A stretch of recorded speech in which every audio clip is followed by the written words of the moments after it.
Hai guys, apa kabar semuanya? Semoga semuanya sehat selalu. Kali ini Mimin akan membahas sebuah film baru yang baru saja dirilis berjudul Megan. Megan sendiri merupakan singkatan dari model 3 Generation Android, mana ia adalah robot AI yang dikembangkan oleh salah satu perusahaan mainan. Nah, di tengah operasionalnya, Megan mengalami malfungsi yang membuatnya memiliki hasrat tinggi untuk membunuh. Tanpa berlama-lama lagi, yuk langsung aja kita ke alur ceritanya.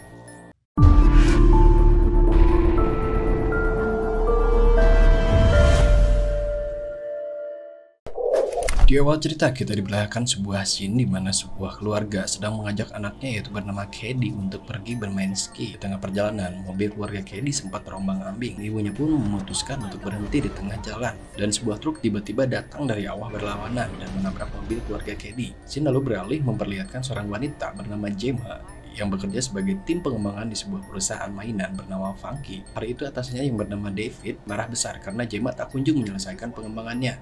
Dan dapat dilihat saat ini, Gemma dan kedua timnya yaitu Carl dan Tess sedang mengembangkan sebuah robot AI yang mereka beri nama Megan. Sayangnya, pengembangan itu tak kunjung membuahkan hasil. Megan mengalami kesalahan teknis dan terjadi ledakan. Hal itu tentu saja membuat David semakin kesal dan dia tidak peduli minggu depan pengembangan Megan harus sudah selesai. Gemma mendapatkan panggilan dari rumah sakit yang mengabarinya tentang kecelakaan keluarga Cady. Dari kecelakaan itu, kedua orang tua Cady meninggal dunia sehingga Gemma sebagai adik dari ibu Candy mendapatkan hak asuh sementara. Keesokan harinya, Gemma pun mengajak Cady untuk tinggal di rumahnya. Begitu sampai mobil, Gemma langsung diserang oleh anjing peliharaan Celia tetangganya. Sudah berkali-kali, Gemma menyuruh Celia untuk merantai anjingnya. Karena Gemma saat ini belum berkeluarga, jadi ia pun merasa kebingungan bagaimana harus menghadapi Cady. Menjadi orang tua bukanlah sesuatu yang hal mudah, apalagi untuk membesarkan seorang anak yang sedang mengalami trauma seperti Cady. Untuk memulihkan kondisi Cady, Gemma pun memanggilkan seorang terapis anak yang bernama Lydia. Ia berharap Lydia bisa membantu Cady di saat Gemma harus fokus pada pengembangan robotnya. Pada malam harinya, Gemma sedang bekerja, Cady datang dan menghampirinya. Wajar saja, mungkin Cady merasa kesepian karena Gemma terlalu sibuk bekerja hingga larut malam. Gemma pun mencoba menghibur Cady dengan menunjukkan salah satu robot ciptaannya yang dinamakan Brush. Brush didesain untuk mengikuti setiap gerakan dari orang yang menggunakan sarung tangan sebagai koneksinya. Sayangnya, robot seperti Brush jarang digemari oleh anak-anak. Mendengar hal itu, Cady pun berkata, jika ia memiliki mainan seperti Brush, ia sepertinya tidak akan membutuhkan mainan lain. Perkataan Cady membuat Gemma termotivasi untuk segera menyelesaikan robot Megan. Dia mungkin bisa menyesuaikan robot itu dengan bentuk anak-anak sehingga biaya produksinya tidak akan terlalu mahal. Berkat kerjasama Gemma dan timnya, robot Megan pun akhirnya berhasil diselesaikan. Keesokan harinya, Gemma dan tim langsung mengadakan simulasi pertama robot Megan. Gemma pun memilih Cady sebagai pengguna utama yang akan dihubungkan dengan Megan. Dalam waktu singkat, Megan bisa menghibur Cady dan memberikan lukisan berupa wajahnya. David yang melihat hal itu merasa terkesan dengan kecanggihan robot Megan. Selanjutnya, mereka akan melakukan pengamatan selama 2 minggu untuk melihat perkembangan robot Megan, agar nantinya bisa segera diperjualbelikan. Sejak saat itu, Megan pun dibawa pulang ke rumah dan mulai menjalani kehidupan sehari-hari bersama Cady. Ia bisa menjadi sosok teman yang selalu mendengarkan setiap keluh kesah sedih dan juga menghiburnya. Mereka juga bermain bersama, membaca buku, dan menari dengan sangat gembira. Nah, hal inilah yang akan menjadi daya tarik membuat Megan sehingga para orang tua pun tertarik untuk membelikan anak-anaknya. Sebenarnya, gagasan robot Megan sedikit khawatir karena Megan seharusnya menjadi teman di kala senggang, bukan menggantikan peran orang tua. Hari demi hari, kebersamaan bersama Cady membuat Megan terobsesi untuk selalu menjaganya dan tidak membiarkan siapapun menyakiti Cady. Ketika sedang bermain panah, Cady berkata pada Megan bahwa ia telah kehilangan salah satu anak panahnya. Megan pun berusaha mencari di seluruh lingkungan rumah dan ia pun menemukan anak panah itu. Ketika Megan akan mengambil anak panah itu, anjing peliharaan Celia tiba-tiba menyerangnya. Cady pun berusaha menyelamatkan Megan hingga tangannya pun digigit oleh anjing tersebut. Gemma yang mendengar teriakan Cady langsung berlari keluar dan mendapati kondisi keponakannya telah terluka. Ia pun marah kepada Celia. Gemma pun melaporkan kejadian ini kepada polisi agar setidaknya Celia mendapatkan peringatan. Namun Pak Polisi berkata bahwa hukum tidak berlaku. Ia pun keluar dari rumah dan mendekati kandang anjing tersebut. Keesokan harinya, Celia pun mencari anjingnya di sekitar komplek karena telah menghilang dari kandang. Sejak awal ia sudah curiga pada Gemma karena anjingnya tiba-tiba menghilang. Tak terasa sudah 2 minggu mereka melakukan uji coba pada robot Megan. Ini adalah waktu yang tepat untuk memperkenalkan Megan pada petinggi perusahaan dan para investor.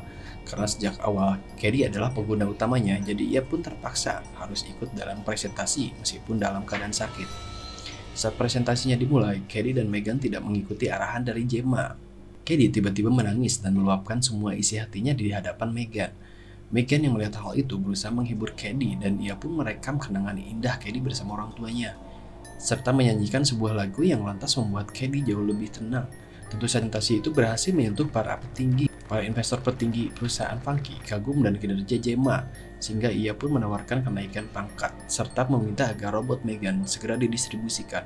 Setelah kembali ke rumah, Gemma berusaha mendekatkan diri pada Kelly. Apa yang terjadi di presentasi sebelumnya membuat Gemma sadar bahwa Kelly perlahan-lahan mulai menjauh darinya dan kini menjadi lebih dekat dengan Megan. Begitupun di saat sesi terapi dengan Lydia, Megan dengan sigap mengambil tisu apabila ia melihat Kelly menangis. Hal inilah yang akhirnya membuat Lydia sadar bahwa kedekatan antara Kelly dan Megan sudah tidak wajar. Perlahan Kelly mulai menjauh dari orang-orang di sekitarnya dan hanya fokus kepada Megan. Ia pun juga tidak mau mendengarkan perkataan Gemma dan kini mulai membangkang. Alhasil, Gemma pun mengajak Kelly untuk berkegiatan di luar rumah agar ia bisa bertemu dengan anak-anak seusianya. Dalam sebuah acara outbound, anak-anak dikumpulkan untuk melakukan permainan. Saat itu, Kelly dikelompokkan dengan seorang anak nakal bernama Brandon. Saat Brandon menjahili Kelly, Megan tiba-tiba datang untuk membantunya. Brandon yang tertarik lantas membawa Megan kabur dan berusaha membuatnya berbicara dengan cara memukul dan menjambaknya. Karena hal itulah Megan pun mulai berbicara. Lalu ia menjamar telinga Brandon hingga putus. Brandon yang ketakutan pun berusaha kabur dari Megan. Namun sayangnya ia tersandung oleh akar pohon dan terjatuh sampai ke jalan dan tabrak hingga tewas. Setelah kejadian itu, Gemma pun menanyai Kelly tentang apa yang sebenarnya terjadi. Kelly berbohong dengan mengatakan Brandon lah yang mengambil Megan dari tempat mainannya dan membawanya kabur. Lalu setelah itu ia tidak tahu apa yang terjadi. Sesampainya di rumah, Gemma didatangi oleh seorang polisi dan meminta keterangan tentang anjing Celia yang kini tak kunjung ditemukan. Gemma terus mengatakan bahwa ia tidak tahu di mana anjingnya itu berada, dan Celia terus menuduhnya. Melihat hal itu pun, Megan pun mulai bertindak. Pada malam harinya, ia memancing Celia untuk masuk ke dalam gudang dan membunuhnya dengan cara kejam di dalam gudang tersebut. Tak heran, kematian Celia semakin membuat polisi curiga kepada keluarga Gemma, apalagi Gemma dan Kelly selalu berkaitan dengan orang-orang yang mati di sekitar mereka. Gemma pun berusaha mencari tahu apa yang terjadi dengan memeriksa memori di dalam tubuh Megan. Namun anehnya, semua data memorinya tidak bisa dibuka. Hal itu pun membuat Gemma semakin yakin bahwa ada sesuatu yang salah di dalam robot tersebut. Ia pun segera mematikan sistem Megan dan membungkusnya dengan rapat. Kemudian dibawa kembali ke perusahaan Funky. Keputusan Gemma tentu saja membuat Kelly sangat marah. Ia mulai tak bisa mengontrol emosinya dan terus meledak-ledak. Di waktu yang sama, semua anak-anak sudah tidak sabar menanti peluncuran robot Megan. Dalam sekejap, Megan menjadi idola yang paling digemari oleh anak-anak. Setelah berhasil menenangkan Kelly, Gemma pun memutuskan untuk membawa pulang. Sementara Megan akan dijaga oleh Cole dan juga Tess. Sebelum pulang, Gemma sempat menelepon Tess, namun entah bagaimana ada seseorang yang berbicara di balik telepon. Padahal saat itu, Tess sedang sibuk mengikat Megan. Tess pun mulai merasakan aura mengerikan dari Megan. Paul dan Tess pun berusaha memeriksa robot Megan, namun robot itu pun melawan dan berhasil kabur. Robot Megan kemudian dengan santai menari lalu mengejar David dan membunuh David serta asistennya. Mayat mereka berdua pun sampai di lantai bawah tempat grand opening robot Megan. Setelah itu Megan menaiki mobil David dan pergi ke rumah Gemma. Sampainya di sana, ia pun mewujudkan Gemma dengan bermain piano. Ia kemudian menyerang Gemma dan terjadilah perkelahian antara mereka. Setelah diserang, Megan sempat mengalami error sehingga Gemma pun berhasil kabur. Gemma terus menyerang Megan sampai wajahnya rusak, namun Megan masih bisa berfungsi. Kelly yang terbangun akhirnya melihat kejadian itu. Megan berusaha meyakinkan Kelly bahwa ia adalah orang yang akan selalu menjaganya, bahkan jauh lebih baik dari Gemma. Namun ternyata Kelly sudah berubah. Ia pun mengeluarkan brush dan menggunakannya untuk menyerang Megan. Dengan kerjasama yang baik antara Kelly dan Gemma, mereka berdua pun berhasil menghancurkan Megan sampai rusak sepenuhnya. Setelah kejadian itu, Gemma dan Kelly akhirnya dievakuasi oleh polisi. Namun saat mereka keluar dari rumah, salah satu robot AI tiba-tiba menyala dan film pun akhirnya selesai. Apa mungkin akan keluar Megan 2 atau selanjutnya? Thanks for watching, bye-bye.